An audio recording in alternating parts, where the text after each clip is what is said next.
Hey everyone, good to see all of you. My name is Jim Ryan and I'm the Dean of the Ed School. I am delighted to welcome you to our first session this year of the Master Class Series. We began this series last year and it is designed to both celebrate and investigate the great teaching that happens all across this university. So we invite faculty from across the university, sometimes from our own school, to present a class to all of you and then have a discussant ask the teacher some questions about why she did, what she was hoping to accomplish. It's my pleasure to introduce both our speaker and our discussant. Both our teacher and our discussant. Our teacher is Monica Higgins, who has been on our faculty since 2007 and just this year was named as the Kathleen McCartney Professor in Education Leadership. Prior to coming to the Ed School, Monica was on the faculty at the Harvard Business School. She has served as a consultant for companies like American Express and Bain & Company. She is an expert, among other things, in leadership development and organizational change. She is also an awesome teacher. And now I know some of you already know this. Others of you have heard it. Some of you might be skeptical and thinking, well, you're the dean, you have to say that, and we've chosen her as the master teacher, so I have to say that. So for those of you who may not be convinced, let me read a few selections from her course evaluations. These are the words of students who have taken her courses. One student wrote, "Monica Higgins is a force. She was so on it that she inspired you to be better than any best you have managed to muster up to that point." Another one remarked that they had never seen someone own a room as effectively as Professor Higgins. A third student described her facilitation of the class as, quote, "nothing short of a symphony."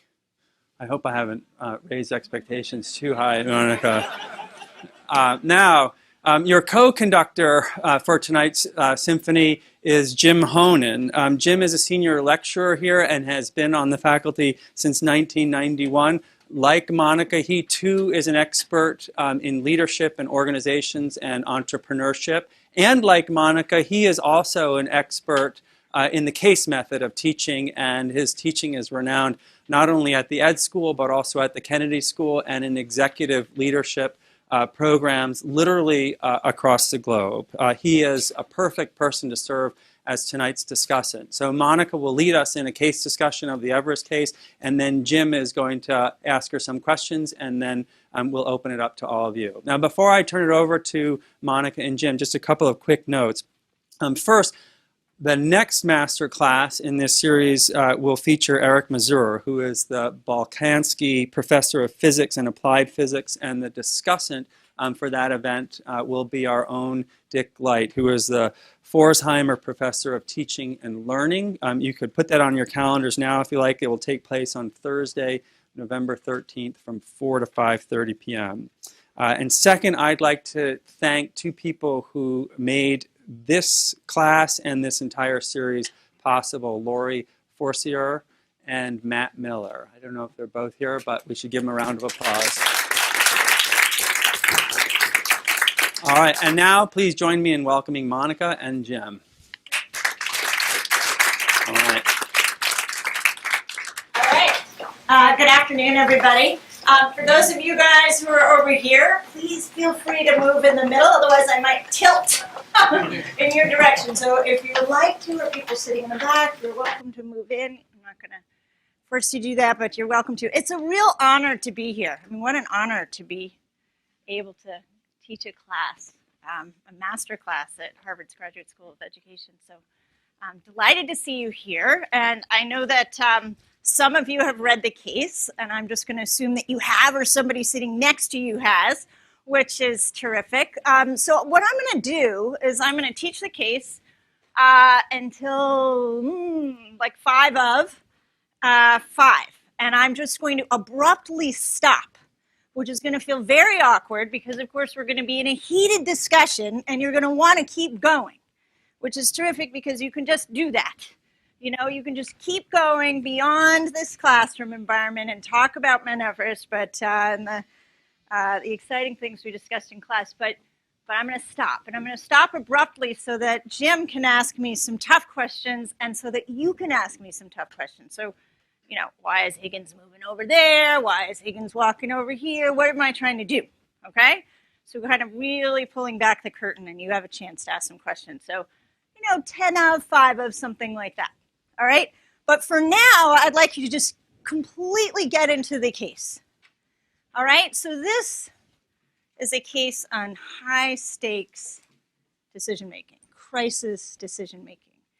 And we have a real tragic situation here. And we want to talk about why things have went so terribly, terribly wrong back in 1996. Okay, but before we do that, and to really get us into the case, I have a question for you. So, why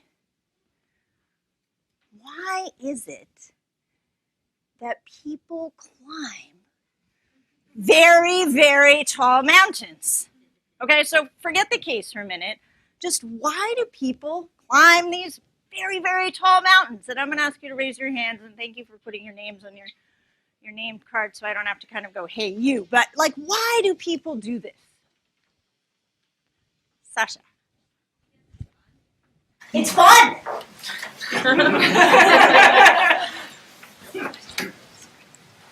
In what way is it fun? Have you done this before? Nothing that high now. So. But you're a climber. Yeah. Okay. So why?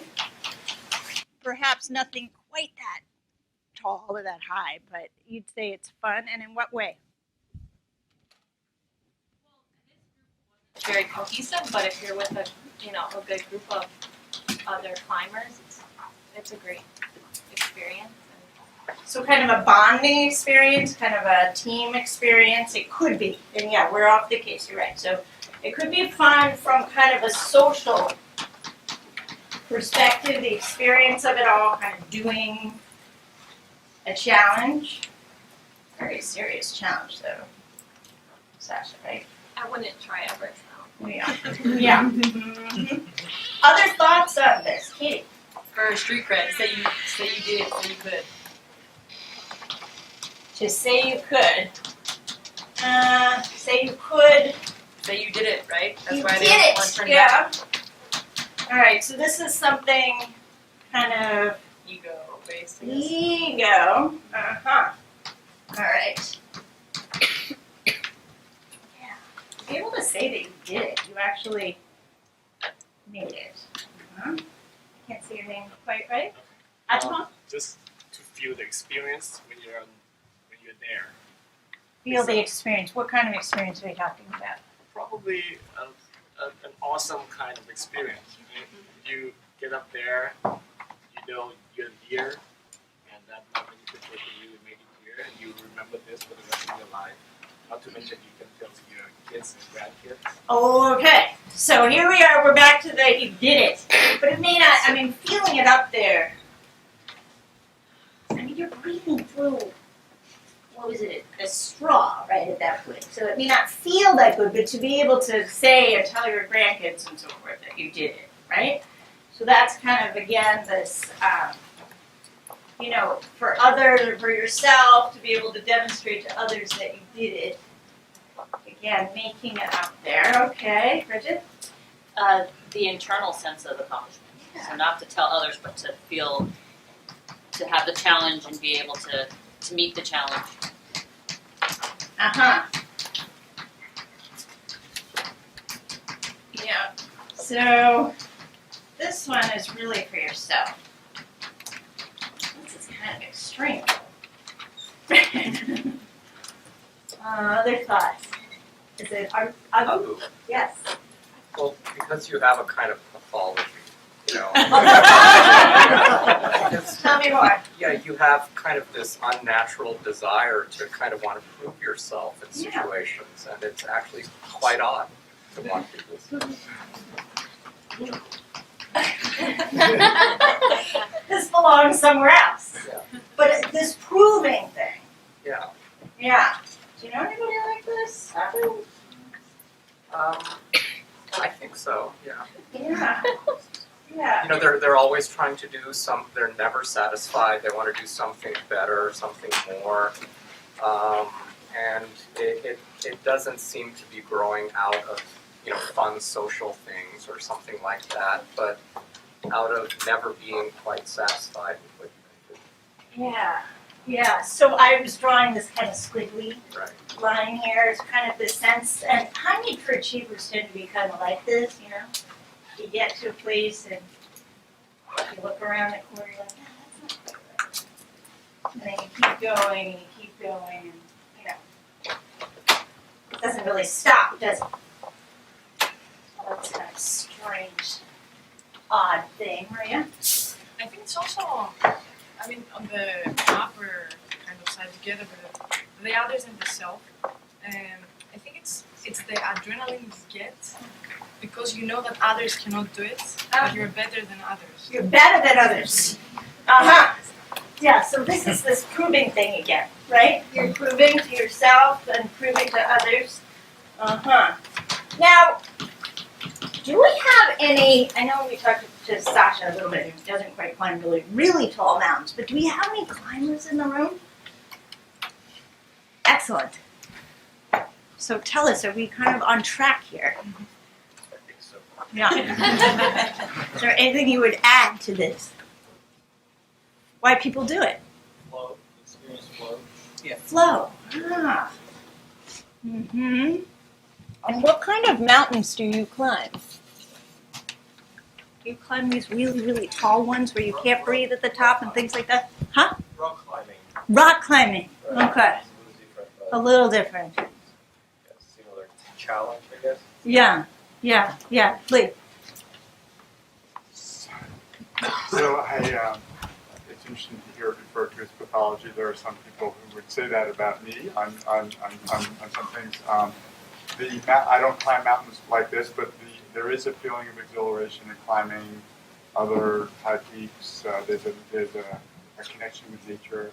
Yes. That's quite exciting. Yeah. I have to say, when I read Into Thin Air, which is the same case, I decided I would never want to climb Everest because it doesn't sound like fun. No, this is the thing. I was surprised we kind of started there in this Yeah. fun piece. It's like that. Exaltation that perhaps you get at the top when you know that you have 1 second to be there and then go Right. down and maybe not live the way down. It was like, I'm over that. Yeah, you're over that. You're done. Right? Yeah. Do we have any people do other things like, like jump out of planes, stuff like that? Yeah, Roberto. So I don't, but I was going to say that it's not jumping out of planes, but this is some sort of thrill seeking. Oh, it's totally thrill seeking. Yeah. Do you know anybody like that? Sure. Yeah. Not me. I'm afraid of heights. Yeah, afraid of heights. Plane jumpers? Bungee jumpers? Julian? No, I'm not a plane jumper, but I did live in Nepal for a year and I did quite a lot of climbing and trekking. And I would definitely say that for some people, particularly with Everest, it's a little bit more misguided, but there's an element of pilgrimage involved, in which you're connecting to Interesting. something bigger than yourself. Nice. Interesting. So there's this connection with nature and this sense of something bigger than yourself. Maybe the unknown, that's kind of a different take on it. Okay. So, are we there? We're kind of into the case a little bit. I mean, after all, this is probably, sounds like nothing that anybody in this room is doing. We have a sense of kind of perhaps why some people do it and, or some really risky behavior like this, Okay. So now I want to move to the case. All right. So what I'd love for you to do is turn to your neighbor, introduce yourselves, the person sitting next to you, behind you, if you want, and just talk to that person or a couple people about just a couple of underlying root causes that you would pull out that contributed to the tragedy that you read about. what do you think are the key underlying root causes that contributed to the tragedy?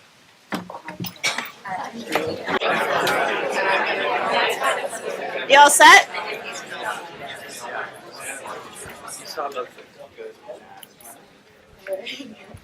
Okay. So where should we start? Who wants to get us started? What do you say? Sterling. I think one of the things Fisher says it, he basically attributes all accidents to human error, and I think that fundamental assumption is one of the reasons why both expeditions fail. Mm-hmm. So can you be a little more specific? So what exactly would you identify as being human error in this instance? In this scenario, they attribute perhaps the communication when the climber who has the radio is not where they're supposed to be. Uh-huh. They attribute this to human error when perhaps there are other factors that contributed to that beyond individual error. So would you say it was a breakdown in communication, or would you say it was the bad radios, or? I mean, I think there are so many factors that contributed that were not human error, like perhaps the weather. The weather. Falling on the guy. The weather, okay? I'm going to put the weather over here. It's kind of a force on the system. Yeah? Do we want to put the radios down? I mean, but the radios were a result of like the boulder falling, I think, if I understand. They had bad radios. Yeah. How heavier ones? And few of them. Yeah. Let's put them down. Yeah. Let's put them down. Like when we think about this as a system, resources are important. Yeah? Okay, so. Radios, and this contributed to, so we put this down kind of thinking about this at the organization level, resources and so forth, and you said it contributes to possibly not great, right? Communication within the team or teams. Yeah? All right, so we got the weather pressing on the system, that's not good, but we got bad resources, which impairs communication. Okay. Sterling, one more question. Why do we care about communication anyway? Sounds good, but I think communication is the fundamental thing that would allow them to adapt and change the plan when it needed to be changed. And because they weren't able to communicate, they had no flexibility. Nice. Okay, so communication is poor, and the problem with that is we're not sure that they were flexible enough to change their plan, which maybe you might want to do because the weather changes. For example. Okay, other thoughts. So this is where we're starting. Other thoughts. Where do you want to go? Maya. Yeah, another issue with resources they had was the logistical problems that Fisher encountered in the beginning, which kind of pummeled into him being tired and not really starting off at the right place. Right. So all that stuff when they were going over, remember they were going over the borders, is that what you're talking about? And like the problem with customs and all of that sort of. And the lack of oxygen delivery in the beginning. Oxygen, okay. All right, so we've got some of that maybe we could kind of call this the context. Stuff you can't control, right? Problems at the border. And why is that important again? Well, mainly it started them off on the wrong foot, so Fisher didn't have the right base that he said he likes to. Yeah, so in terms of the leaders, right? We've got, Fisher, who is, you said, tired. So that's not good, right? So now we're worried about communication, not being able to be flexible. We got a leader who's tired. Okay? So that's not good. Okay. Well, there's a certain level of hubris here. Hubris? Yeah. In what way? The mountain wire. We got this wired. Yes. So overconfidence. Yes, exactly. So you guys, there are a lot of really good quotes in this case. You probably, Kay is pulling out one. Do you remember this one? The Yellow Brick Road. Yes, the Yellow Brick Road, of course, right? So Fisher says experience is overrated. It's not the altitude that's important, it's your attitude. We've got the big E figured out. We've got it totally wired, right? These days, I'm telling you, we've built a yellow brick road to the summit. Okay, so this, we've got Fisher, who's got this hubris, right? Now, let me ask you something. When you're going on like a crazy, or what did you call it again? I don't know. Pathological. Well, pathological. Maybe we don't want to use that word quite. But you're going on this like extreme journey, right? Don't you want a little confidence? I mean, really. Don't you need some of this?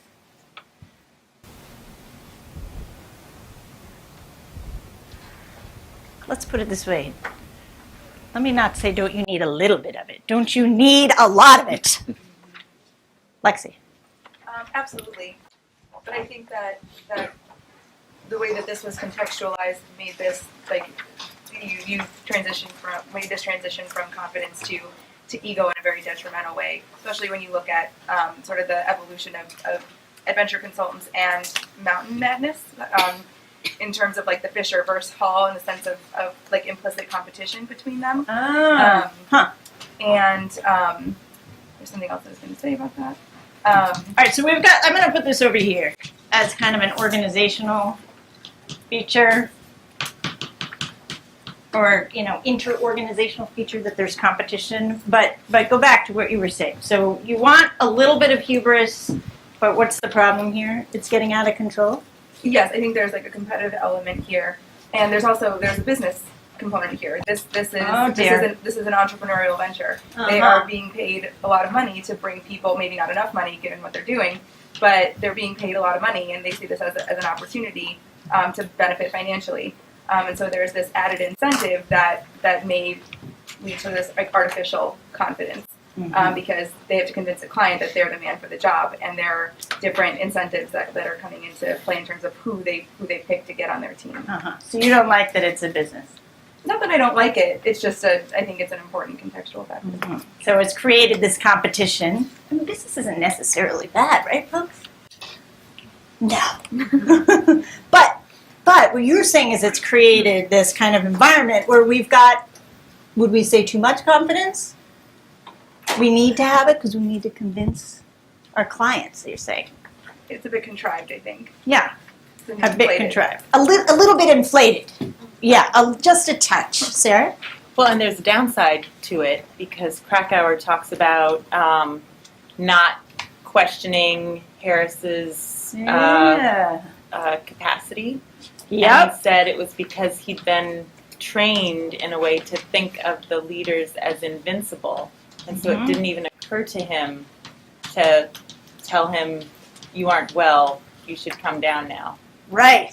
So there's this flip side of they absolutely need to inspire confidence, and they need to be really heavy-handed about that and say, you have to follow my directions, no questions asked. Yeah. And at the same time, they need to be receptive or somehow create an environment where the leaders themselves can get feedback from the people who are following. So rules are okay, but if there's so much that you can't get, there's not this questioning piece, right? Then that becomes a problem. Unsafe.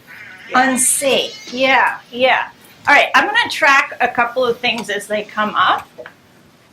One of them are these cognitive biases. And the one that's just come up is the overconfidence bias, and I'm sure you've never seen this. Right? Which is the idea that absolutely, yellow brick road, we can do this, right? And Sarah says the problem with that is then, you're less open to feedback, right? You're less open to feedback, and we see as evidence in the case that there's not as much questioning. We want to have questioning. Do we want to have questioning on this trip? I mean, why do we want to have questioning? Miriam, why do we want to have questioning? Because sometimes individuals need to make decisions in emergencies. So you want to make sure that individuals are asking the best possible questions for others.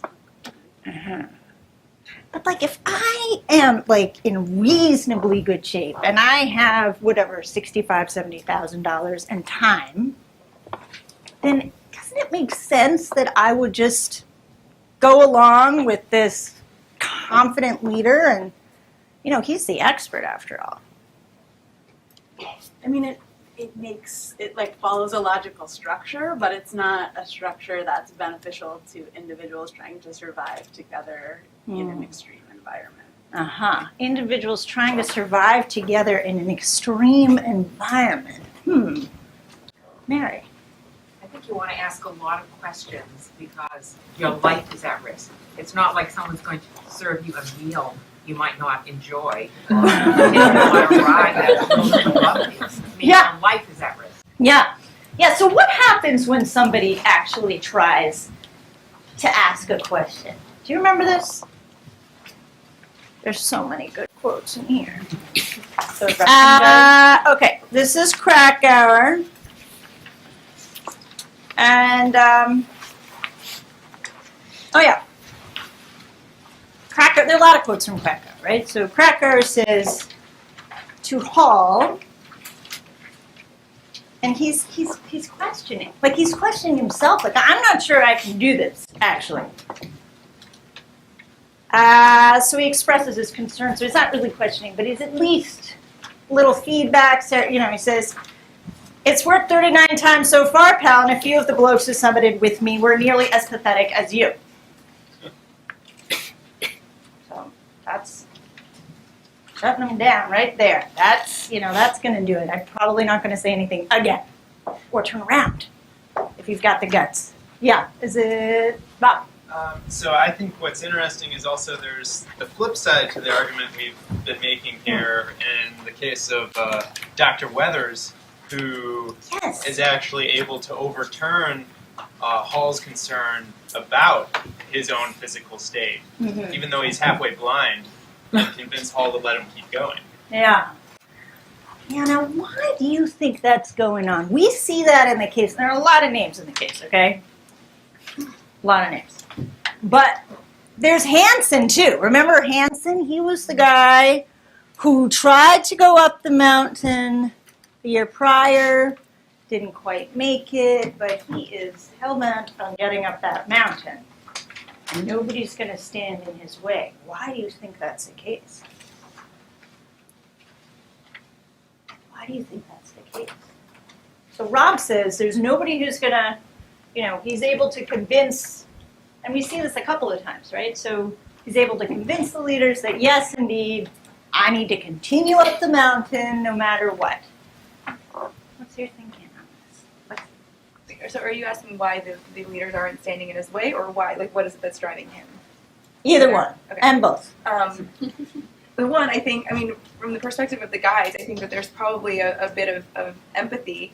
And like in the moment, so I think I think there's this gap between like stated decision-making authority and then actual decision-making and what's actually playing out when they're like approaching the summit.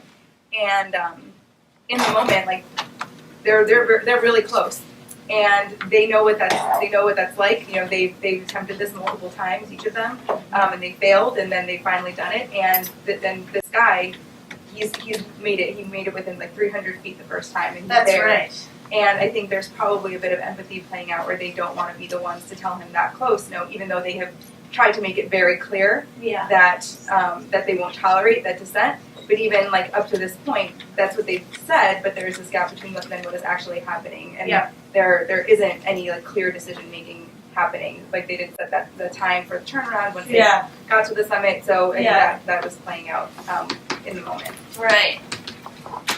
But what you're saying in terms of, Hansen continuing on, and I think this other guy, Cruz, if I'm getting that name correctly, is also, although he actually got to take it back, but there are a whole bunch of people who are continuing on despite the frozen larynx and the frozen toes and things like that. And they're continuing on, and part of it is, like he was saying, like you put so much time and energy into something. So much time and energy into something, it's hard to turn back. And it's hard for somebody else to turn you back or say, okay, you can turn back. very, very difficult. I would call this one, which you bring up, let's see, the sunk cost effect. So, and this one I'm sure you've also seen, which is the idea that you put so much time and energy, it's just not, you can't turn around the train. You keep going, you keep going. Okay, so far, we've got the sense that, these leaders are pushing really, really hard, but there's also individuals on the team who've invested a lot of time and energy, and they're going to go, no matter what. Are we placing too much blame on these gals? Are we focusing too much on them? I pulled out a couple of quotes to kind of push you in that direction, but are we placing too much blame on these guys? What do you think, Tom? No, not at all. How They're so? the leaders. They're the leaders. They should take over. Why Without is that? question, they're the decision makers, and they decided to go further. Even when they started piling up, and when people were slowing down, yeah, they take full blame. Mm-hmm. Clear. Right. Mm-hmm. And what do you mean by there? Everybody, there's some people in here who could possibly turn around. So don't you think that individuals should take responsibility and just say, hey, this is not working for me, I can turn around. It's life and death. Right. This is not like, let's try some hot chili sauce. Yeah, this is life or death. Margin of safety is very small here. That's the problem. Yeah. And if you get it wrong, then that's it. There's no second chance. Yeah. So from your perspective, they're just pushing them too far, or what is it that they're doing wrong in particular? When you think about leadership. Well, I think personally, my opinion is that there's so many factors, so many variables, that these guys didn't judge them well enough. That the margin of safety when something goes wrong, and something always goes wrong, the weather, equipment, it's going to happen. Yeah. So the margin of safety should have been like this, and it was just like this. So is this like a bad thing to get into in the first place? Yes. So you don't like the task. Yeah. It's a bad business. Yes, it is. It's life or death. Mm-hmm. Yeah, it is. Absolutely. They're in it. Mina? And I think to build on that, from the beginning, right, like the ideas that should have been vetted or had at least a little bit more basis before admitting certain people to come into this. Okay. That's where I think the responsibility is really on the leaders. Yeah. Right? Because they're the gateway. Like they're the people who are letting people in and out or recruiting. So team membership, which you would put on the leaders too. Yeah. So if only we had some more fit or prepared folks, do you think?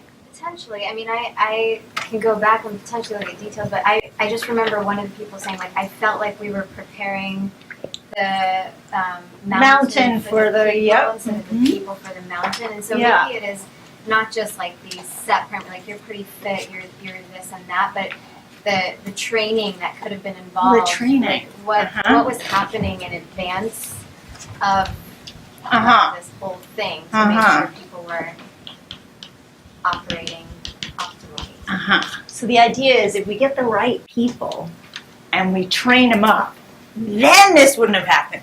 Maybe. Miley? I think on top of all that, there's also, it doesn't sound like they clearly explain the risks to the people who were involved. That a certain proportion of people who try and climb Everest always die. Yeah. No matter what, no matter how prepared they are. Mhm. And that people need to go into it fully aware of that. Mm-hmm. You don't think so? I mean, Hansen got within whatever it was, very, very close. So he knows. When they're talking about it's a yellow brick road, like anyone can do it, and it's Japanese tourist stuff, and it just feels like the external communication of this when they're trying to get clients on board is a little bit optimistic.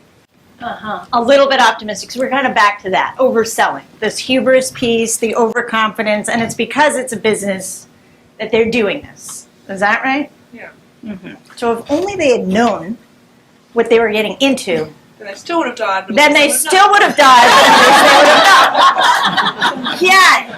Got it. Joe, help us out. There was that quote at the beginning about how they weren't really a team. Like they were a bunch of individuals that were going to climb the mountain together. Yeah. What do you make of that? Yeah. Well, it's like this thing that's going on right now. Like if you suddenly fell ill, we would be lost. Because we just came together today. People are nodding. That's the problem. Okay. But if you had your A608 class all semester, and on the second to last day, you fell ill. I feel like the class then could still sort of work the keys. In this case, they were all dependent on the leader's decision to turn around, and so one of the leaders got sick, and the other leader, they got sick. He was sick. I mean, this guy, his Fisher was ill. Right? We established that. It's not good. So they just didn't have it, they were stuck in this one form where there's the leader and everybody else. Whereas maybe they could have figured it out if they had had a little, trust and time working with each other. Yeah, trust and time working with each other. All right, good. So let's think about how we're going to get that trust and time working with each other. Is it all beforehand? Or there's something about climbing up the mountain we want to fix, Beth? So I'm thinking that I feel like maybe we're using the word leader kind of generously. Okay. And that I as I think through this and listen to people's comments, I'm thinking about the idea of how leadership often is presumed to be kind of organically developed. So if you're a good player, then you're a good coach. If you're a good student, you're a good teacher. And if you were often elected for certain or given leadership, then you emerge as a leader later on because you believe that's what you're good at. Yeah. And if you're a good climber, therefore you're a good climber, a good leader. leader of Exactly. other climbers. Exactly. And Makes so sense? I wonder if maybe, to Fisher and the other person, Paul, in charge, sort of maybe maxed out on their capabilities. And that it was, they did, and they paid with their lives and the lives of other folks, but that they maxed out on their ability to lead. From the get-go, sounds what you're saying, because they were climbers, but they were... Based on their understanding of what it means to lead. Or their lack of understanding what it means to lead. So these guys were excellent climbers, but excellent climbers, Beth says, doesn't necessarily make them good leaders, Bridget. Yeah, but I do think a lot about the responsibility of the leaders, because if you think about the context, you've got people who are climbing who are physically impaired, mentally impaired. This is not going to be fun. It's not going to feel good, and you're going to have to push yourself if you're going to be successful. So they have to rely on people who've done this before to tell them when enough is enough. Right. But unfortunately, you're not in something that's predictable. The conditions are constantly changing, so you have to keep looking to this leader, because who else? I don't think this is something that they could have just figured out themselves. Right. Because they're tired. They can't breathe. They can't think. No. The worst possible condition to have to back out of, and you can't follow your instincts, because your instinct would say, I shouldn't be here. Exactly.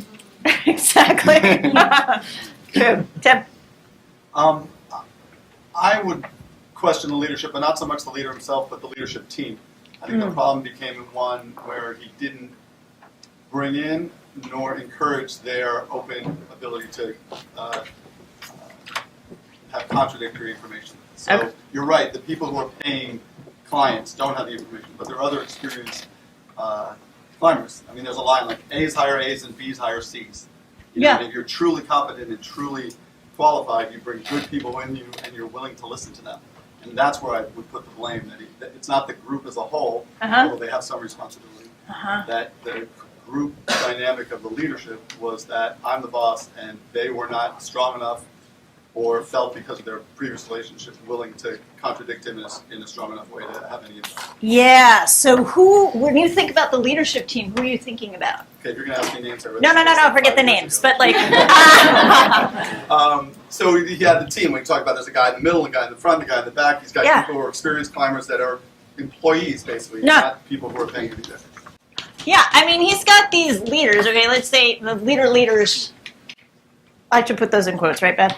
The leaders, right, Hall, Fisher, right, and then we've got these guys, correct? Right. Yeah, and you could actually call them, maybe you could call them a senior leadership team, all right, but there's this group, yeah?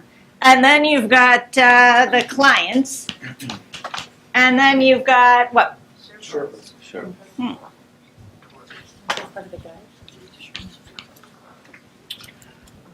Good point. Part of the guides. Kind of, sort of. Is this a structure of this group? Like when you think about kind of the status hierarchy going on here, is this what's going on? Mm-hmm. Sean? I kind of wonder about the clients and where they would see themselves in this hierarchy. And I'm wondering about the lack of teamwork. And when Krakauer talks about one of the great quotes, it seemed as though half the population at base camp was clinically delusional about their own prospects for reaching the top. They all believed that they themselves were more than capable of doing it, but all believed that everybody else on the team was not. Exactly. And so almost like in that configuration, I would almost see the clients as these like little individual dots kind of like around and to the side of the leaders, guides, and Sherpas, all kind of like this, not in a hierarchical way, but kind of like all seeing themselves as independent units, not working together as a team, really following anybody. Mm-hmm. Yeah, this is like a collection of individuals here, these dots. Sean, is this a team activity anyway? Do we need a team anyway? I mean, so what? I think so. Why? Well, I haven't never climbed, but based on what we read, it seems like life or death. It seems like you have to be able to rely on the person in front of you, the person in back of you, to be watching your back, to be there to help you if needed, to communicate dangers ahead, dangers behind, to have that open communication throughout. And if you don't have that, or if you're just concerned with yourself, you have your blinders on, you're worried about your own self because you don't trust that the person behind you, the person in front of you is going to take care of you. Yeah. Then you're not taking care of them because you're worried about yourself. Yeah. Do we have people in here who could actually recognize when things are going wrong? Like, I mean, you trust people based upon their knowledge of something, right? So. The governing board. The governing board. Julie? I just want to pause on the conversation for a second because I don't think Sherpas is a good designation for the last group. Yeah. That's an ethnic designation. I think you should have written porters. Well, porters. Yeah. Okay. Well, that's okay. Would you still put them here? Yeah. Okay. Sure would have, but Okay. the others are Okay. roles rather than ethnic. Yeah. Yeah. And you would put them there. I mean, that's a good So question. it is a good question. They If have you think a lot about more it, expertise. exactly. So who knows the mountain the best? Mm-hmm. They know the mountain the best, okay? And whether we want to call them Sherpas or porters, they know the mountain the best. And guess what's happening? We got this really strong hierarchy.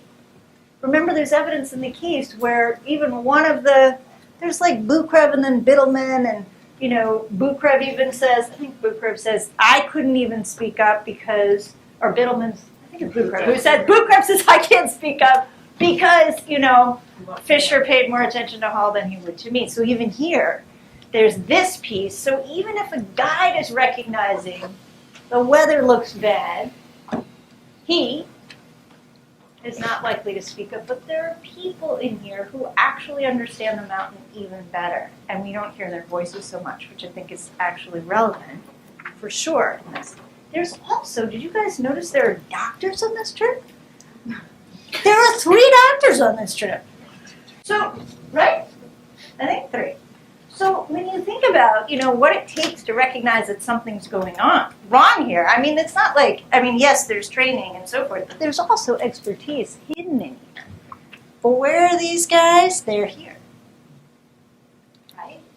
So this whole piece, what I'm pointing out, is the status hierarchy can contribute to a lack of what Sarah called safety, I might call psychological safety, or the comfort in being able to speak up and say when something's not going well. I'm going to abruptly stop there because I think we have enough to talk about what we were doing, what we were trying to do, and so forth. But thanks. That's good. Thank you very much.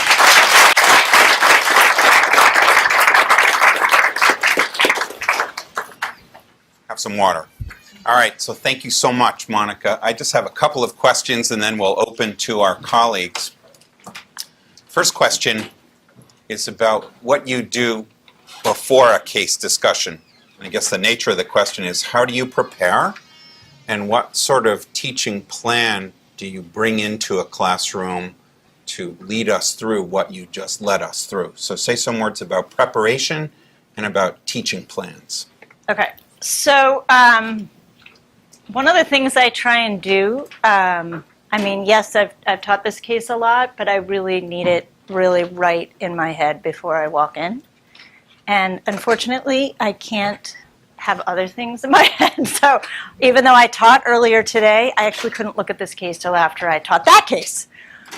So I need to really make sure it sinks in. So I read the case really carefully, even if I've taught the case many, many times. I need to have it like right front and center. And then I really try and think about just a couple of things that I'm trying to get across. And I remember I had a faculty member at HBS who, really taught me a lot about how to teach by the case method. And she said, don't have like 10 things, like pick a couple. Pick a couple. So I show some slides. Generally, as students in my class know, at the end, generally I show some slides. And there's usually like 3 points. So I try and also have those in my head. And then I have what I would call pastors.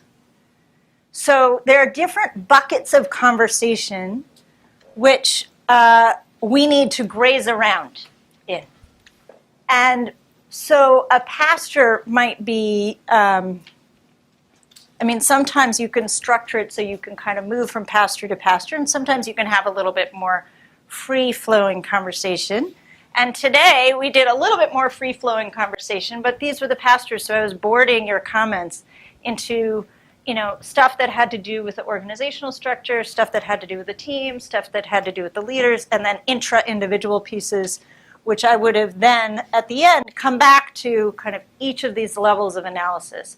But the pastors, you guys can go back and forth across, but I need to kind of think about them in chunks. And so I'm a really visual person, so I tend to try and see what's going to go on the board, but just generally speaking, I'm going to have a pastor on this and this and this. And so I actually have like a board plan. So that's one of the things in terms of a teaching plan. I have a board plan. So this morning I had, and students who were in my class this morning know we moved pretty quickly. I had 5 boards. So I put together a teaching plan which had kind of key questions. And then I had literally 5 boards. So that, again, not that I know what's going in there, but I know what the general pastors are, and I know what the kind of key questions to be able to get out key topics or key concepts in each of those pastors.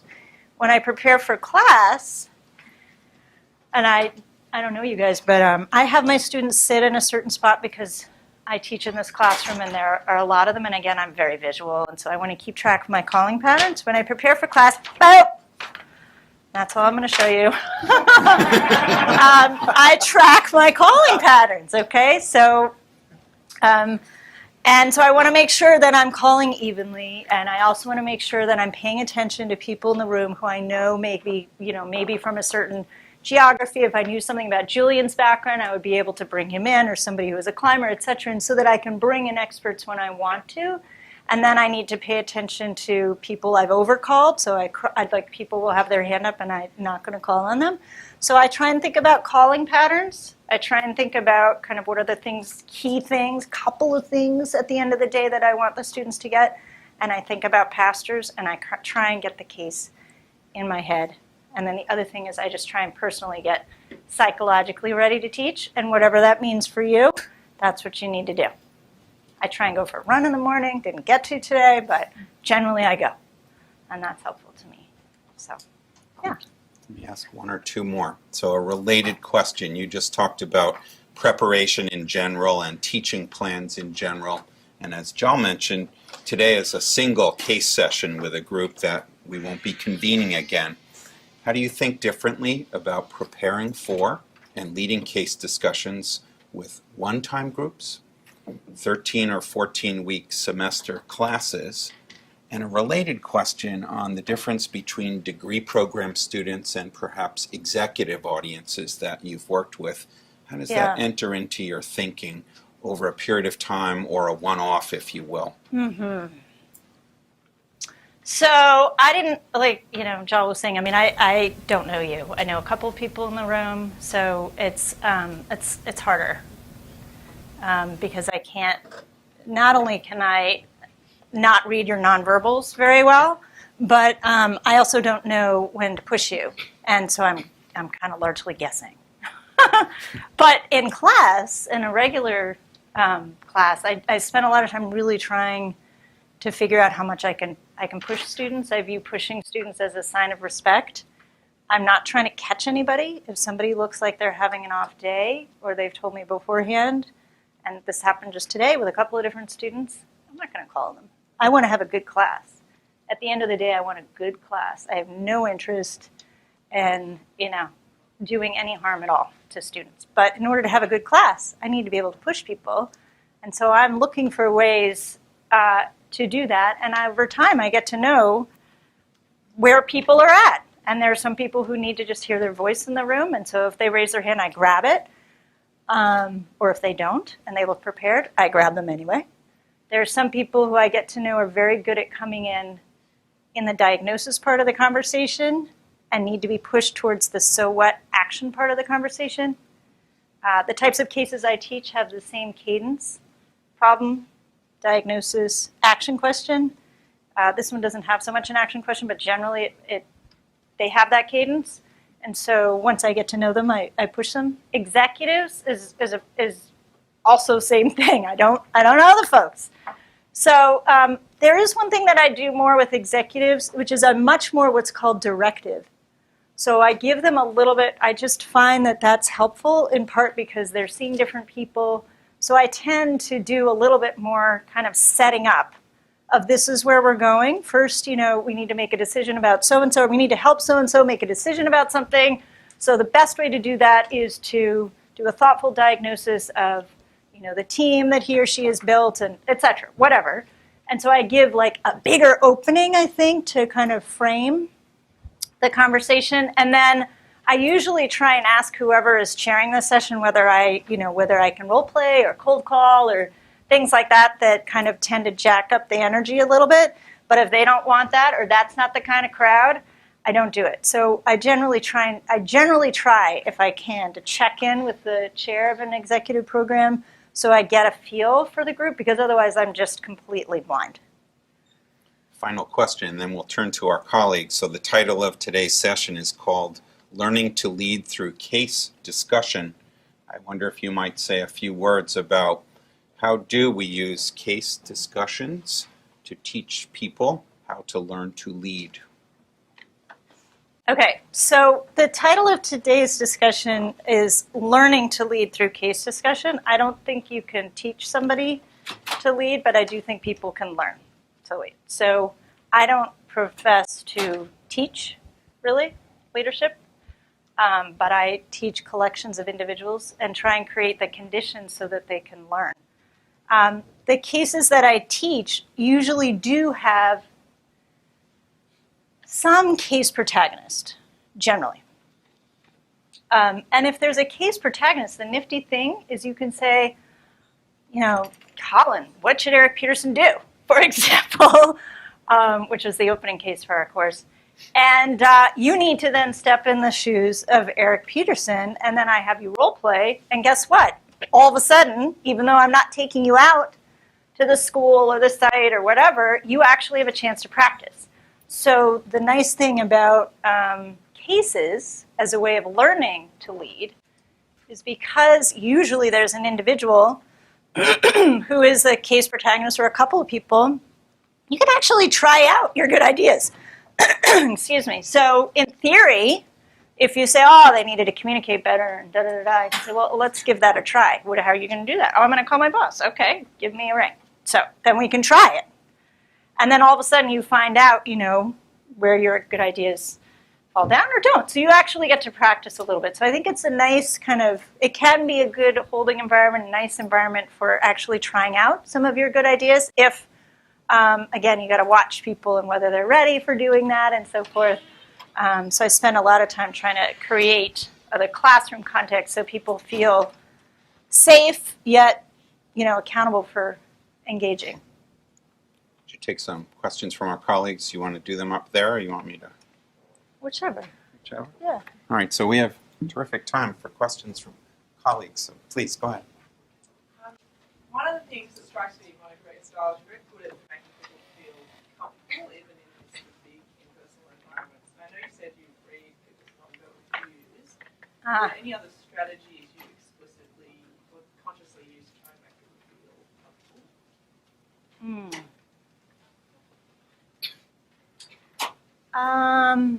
Yeah, there are a lot of strategies. Some of it's pretty tactical. So, I try and get closer to a person so that, you and I are just having a conversation and it's not 90 people. If you're doing a role play and you look uncomfortable, I might come over and stand by you a little bit so that I'm on your side. If I feel like I'm going to kind of try and push you or challenge you, I might move away from you. There are ways in which I like to break the boundary. I might just kind of, when somebody's up, and you've seen this before, I might sit down so that I'm part of the group. And I walk around, so you get used to me walking around and, kind of worry about that. I'm not like trying to see what notes you're taking, Lexi, but, And the other thing I do is I really try and use humor. So if somebody's stuck, and you just saw that today, not here, but in class, I try the best I can to use humor so that person can save face. Again, I have no interest in doing harm or embarrassing anybody. So if I can figure out a way to save face with that person so that they'll feel comfortable speaking up again, I do that. Please, Lexi. To what extent do you anticipate sort of the arc of how the class moves within an hour and a half? Does it generally follow the same sort of plan that you've seen in previous years, each time you teach a case? And how do you anticipate that versus just flowing, moving with the flow of the class? Yeah, so it's really not a bull session with Higgins. There is kind of a place we're going, and we're going to get there somehow. So if I have to play devil's advocate or push you another way, I will. However, that doesn't mean I know exactly how we're going to get there. So what I like to do and I use boards a lot, as people in my class know, is I try and kind of give me space to move. So if we're not, you guys are over here, I can also signal to you that you've moved backwards in the conversation. We started over here, and we moved over here, and I ask you a question, and you're back over here. I'll go back over here. I don't need to say, oh, we already talked about that. I just added over here. And then I go back over here. So that we have a sense of kind of movement. And so I'm very conscious of time. I always end right on time with students, and I try and start right on time because I think that's just respectful.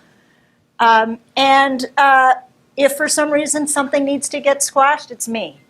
So today in class, I felt like we were in a really good discussion, but I got squeezed at the end, and that's okay. I'm going to take, I'm going to go quickly through. If I have a couple of slides to show, I'll go quickly through. But I don't know exactly within the pasture how we're going to graze around.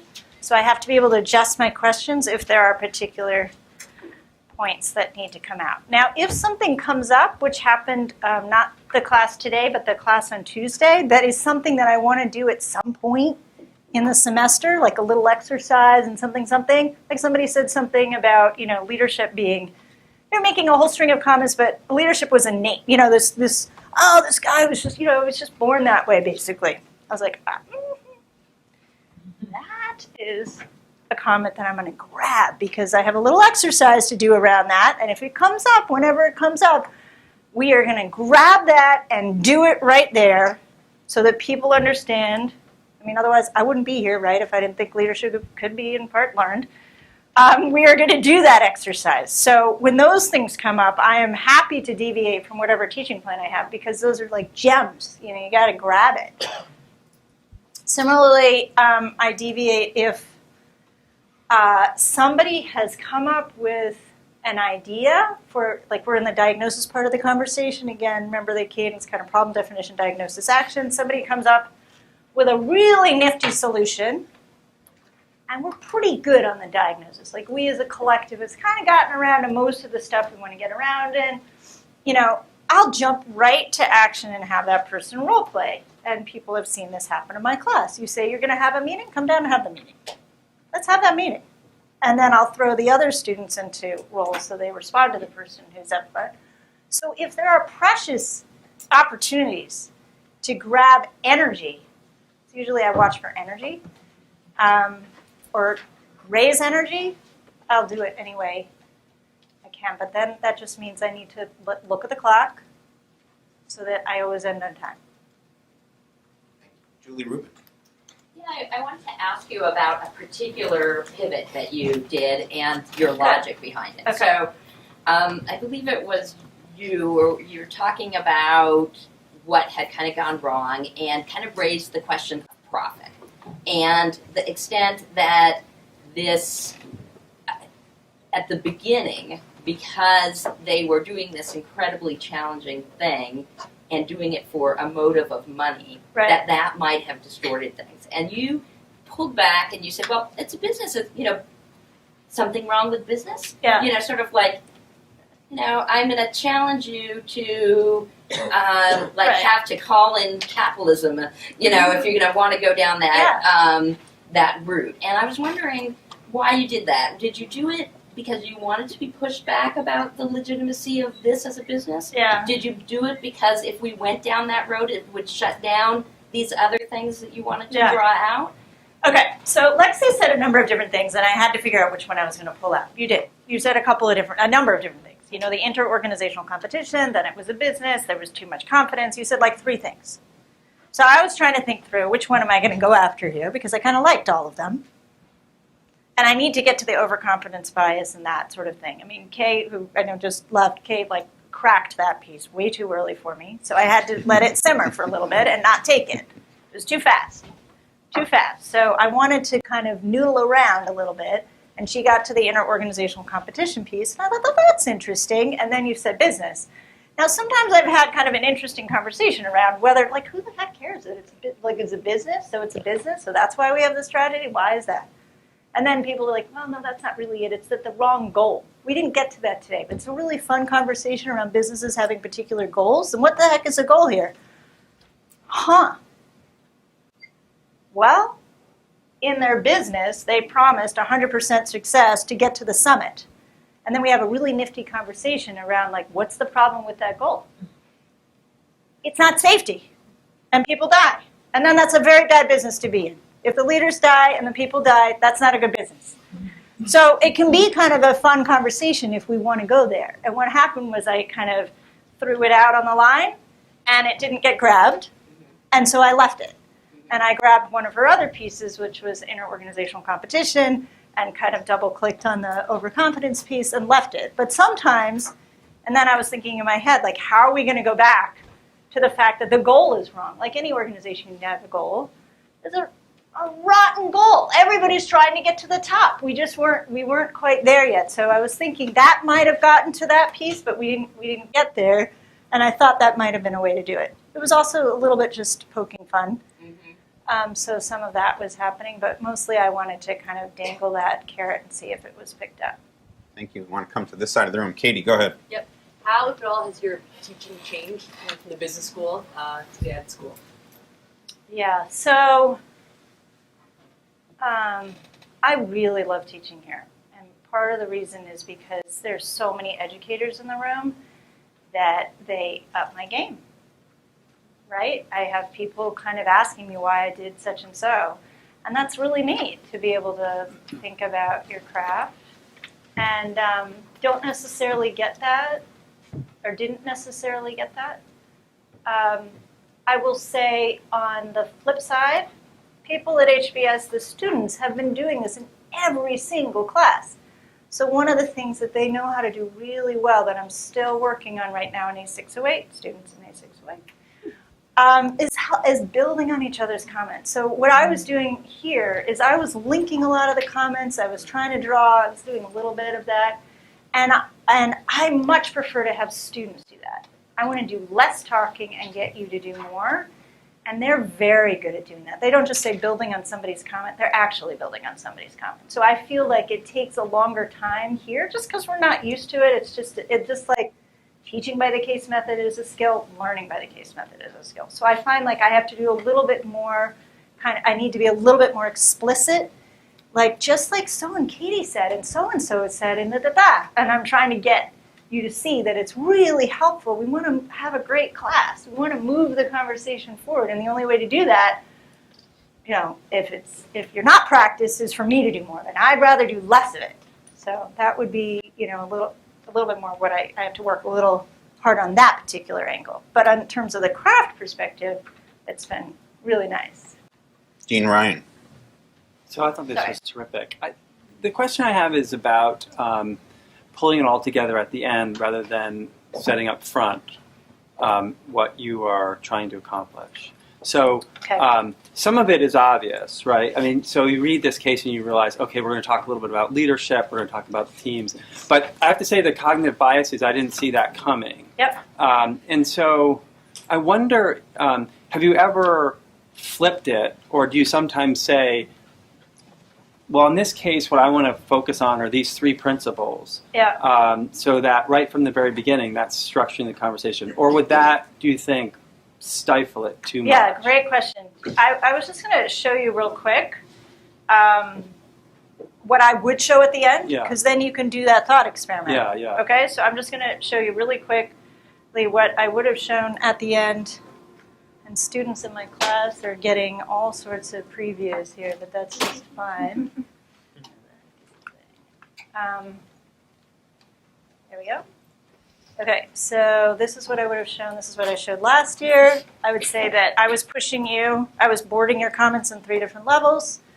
And I would start at the individual level and talk about these biases, impaired judgment affect everybody. At the team level, the one piece, the one thing, which Sarah almost said was psychological safety, and introduce this notion that in order to get good ideas, whether it be from doctors or Sherpas or porters or whomever, we need to have a psychologically safe environment. I would talk about the research on psych safety, and then I would talk about the organization level and the system level. Now, I'm not going to go through this, but what I want to show you is that I lead with questions. So some faculty who teach by the case method like to tie things up really neatly, so I don't want to give the impression because I show stuff at the end that it's all in a neat little bow. I actually try and leave them with learning questions, and I ask them to keep a learning journal.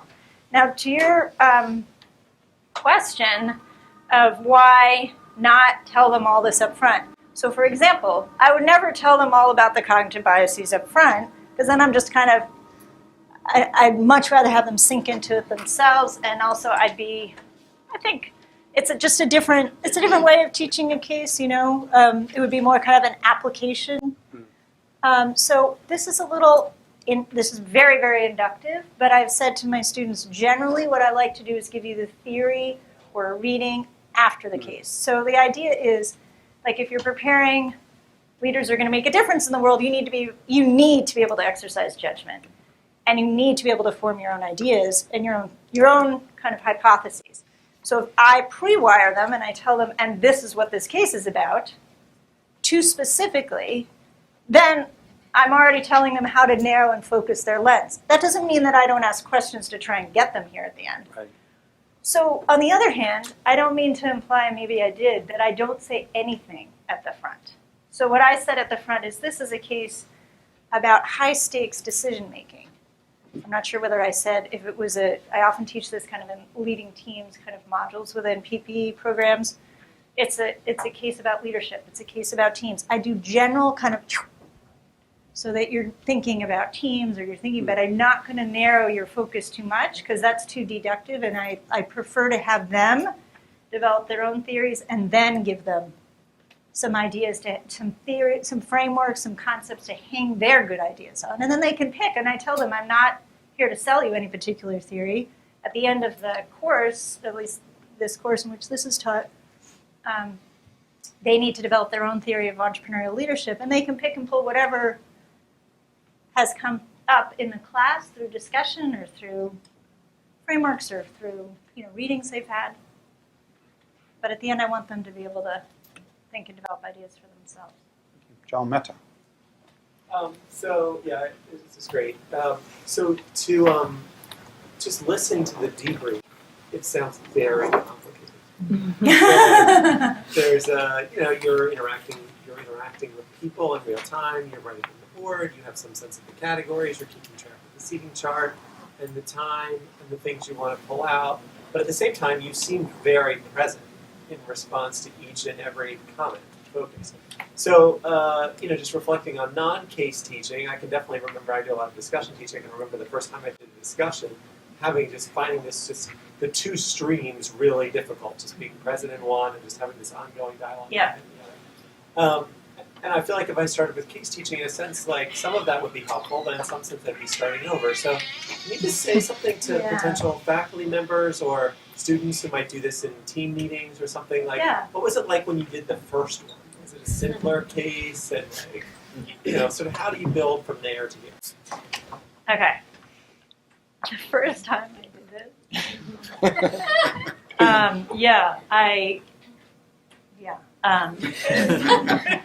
It'll make us feel better. Well, there were some conditions in place. I had an 8-week at home and a 1.5-year-old, so it was pretty crazy. So I was basically just trying to. So somebody would say something, I wasn't sure what they said because you're too tired. I would ask somebody else. It was survival tactics. But at any rate, no, I think here's the thing. Okay, so when I first started trying to teach this way, even though the readings are tiny. Really, I mean, a case is 15 pages long. How could this be so complicated? I tried to figure out every single which way the conversation could possibly go. And I'll never forget, I was staying really late at HPS, and one of my senior faculty colleagues said, "Monica, what are you doing?" And and of course, I like to be prepared and so forth, and and she goes, "You can't possibly figure that out. So you just need to trust that we're going to get there. You're going to get there with the class." And that was like a huge aha for me, that I wasn't in case teaching. You are now the person who is working with the students, and if you're going to get to where you need to go. Yeah, it's a craft. You need to ask certain kinds of questions, but it's not. You don't have to. It's not quite so complicated as figuring out every single piece of it. So I think that's helpful if you create. Yeah, you do need to be present and create the kind of rapport, so that students feel like we're in this together, and we trust Higgins is going to ask some questions that will get us to where we need to go. But I think there's so many of the. I teach a class on this, so yeah, I think there's some skill to it, but I don't. I think it's.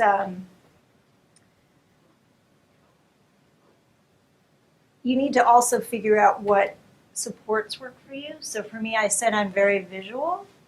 So for me, if I am going to have a big class, I really like people sitting in the same space.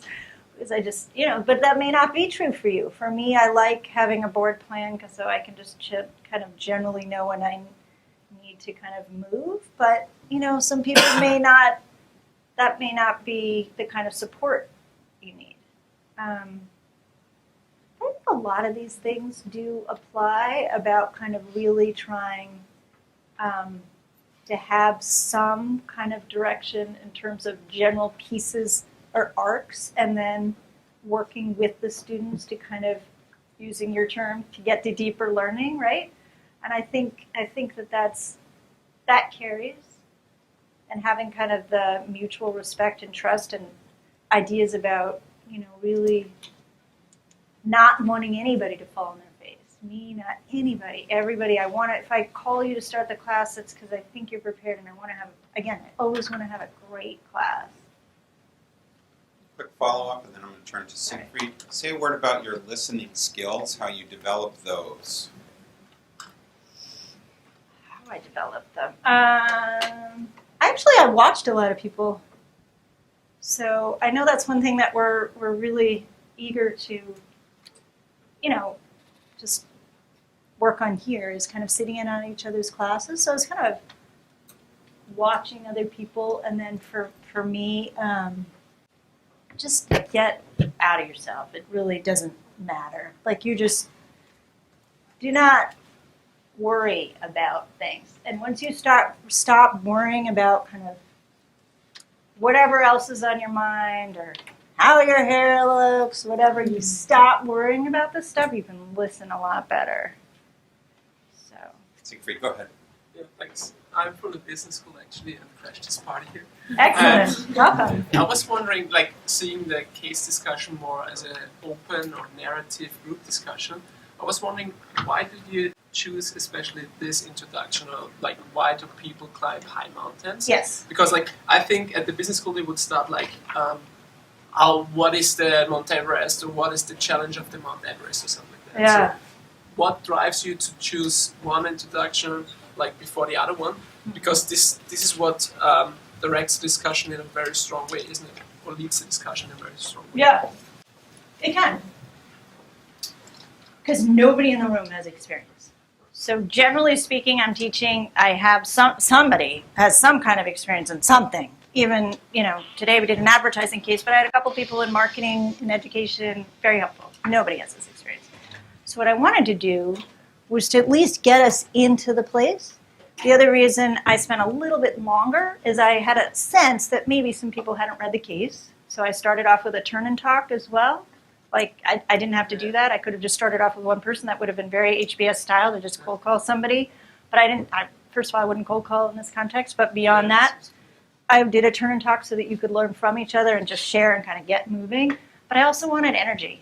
So energy is, to me, the barometer of a great class is energy. I want people walking out and continuing to talk about it. And the way to start, when one way, there are a lot of kind of tactics, but one way is what I did was just to get the energy up. And also to see that it was extreme. I mean, that's the thing, We have time for one or two more. I'm going to turn this back to Dean Round. Tell us your name. Maria. Got it. Okay, I'm gonna be a little bit skeptical here. Yeah. I love cases. I love reading them. I get excited. I love working with cases with groups. But sometimes I'm not very confident anyway. We're capitalizing on the professor's expertise when we do the whole class. We do a case. Yeah. Sometimes I feel that Nice. maybe most, if not all, we could kind of sit down in small groups and come up with everything. Yeah, no, I totally hear you. When I went to business school, I went to a business school up at Dartmouth, which was half case, half quant, and thank goodness we had problem sets for accounting. I really needed that, So I do think this method is more or less appropriate, or, it's easier for certain kinds of things. Having said that, you can run numbers in cases, and you can actually crunch things out. So I just did a particular kind of case. But you certainly can, and even in the course that I teach, you can do it.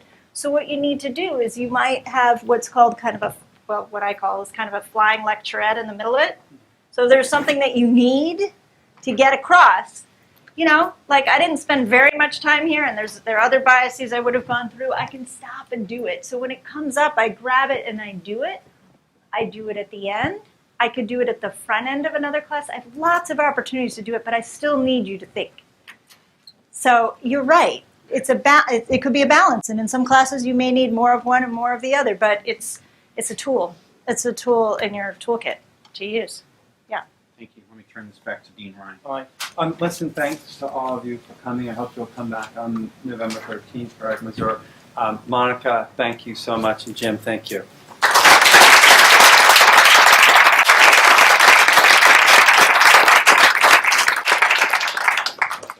Thank you very much. Thank you.